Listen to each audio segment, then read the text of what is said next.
Бизнести кылыш ал өзүңүзгө байланыштуу. Мен же менден кийин сүйлөй турган адам, мага чейин сүйлөгөн адамдар сизге анық түрдө бизнести мынандай бизнес кылсаң мынча пайда калат деп туруп сөз түрдө мынча пайда калат, мындай деп статистиканы нак түрдө чыгарып бере албайт. Себеби мен эмне үчүн сиздин үчүн айта албайм мындай бизнес кыл деп. Себеби сиздин чөнтөгүңүздү мен өзүңүздөн башка эч ким билбейт да. Мен билбейм да сиздин чөнтөгүңүздү. Сиздин жөндөмүңүз кайсыл жака жетет мен билбейм да. Сиздин карманыңыз кандай аны мен билбейм. Мага ошогон башка бирөөлөр эч ким билбейт. Ал өзүңүздүн ушул адам кээ бир маселелерди өзү кылышка туура келет жашоодо. Өзү тандашка туура келет. Мисалы кабырда жалгыз болот, түнү караңгыда жалгыз болот, ошол сыяктуу эле кээ бир маселелерди өзү кылышка туура келет. Ошолордун бири бул бизнес маселеси. Бизнес маселесинде өзүңүз тандашыңыз керек, кайсы жолду болбосун.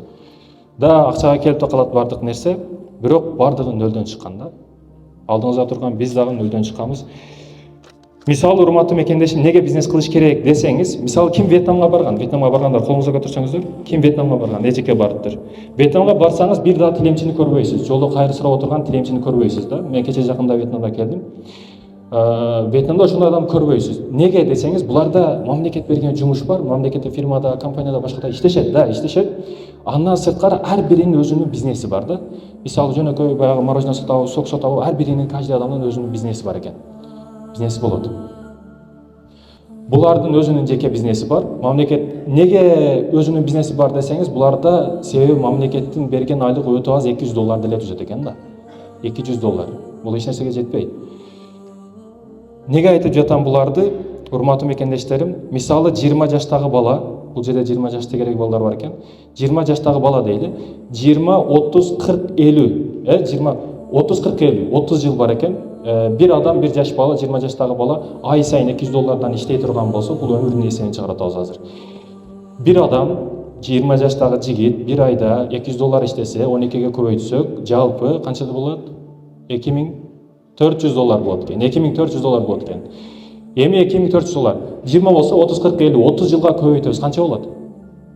2400 көбөйтүү 30. $72.000 болот, $72.000 түзөт экен. Сиздин өмүрүңүздүн жыйынтыгы чыгып калды бу жердечи. $72.000. Бир квартира дагы бербейт буга. Өкүнүчтүүсү. Азыркы инновацияны, азыркы өнүгүүнү эсепке алсак, сиз 2050-де аяк иштеп каласыз бул акчаны. Ал учурда сизге эч качан бирдекени карматып койбойт да.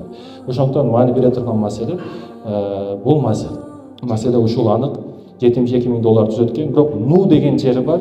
Сиз айына $200 чогултуш үчүн жок дегенде $500 иштешиңиз керек. Неге десеңиз, себеби сиз 100% анык түрдө беришиңиз керек болгон, кааласаңыз, каалабасаңыз беришиңиз керек болгон, акчаңызды сөзсүз беришиңиз керек болгон жерлер бар да. Ал өзүңүз баскан турганыңыз, курсагыңыз, ата-энеңиз, бир туугандар, бермейлериңиз бар, алмайларыңыз бар, айтор ушулар. Сөз түрдө $500 тапканыңызда сиз $200 чогулта аласыз. Көрдүңүзбү? Демек сиз сөзсүз түрдө бизнес кылышыңыз керек экен. Баягы ким айткан деп билбейм, азыр точно эстей албай атам. Эгерде акчаң болсо бизнес кыл, калбай калса срочно бизнес кыл деген туура экен да. Демек көрүңүздөр, урматтуу мекендештерим, сөз түрдө бизнести башташыңыздар керек. Ар бир нерсе майдадан көтөрүлгөн, ошондуктан чоңунан кылам, мен мындай болушум керек, $100.000 болуш керек, чоң кафени салышым керек дебеңиздер. Майдага маани бериңиздер.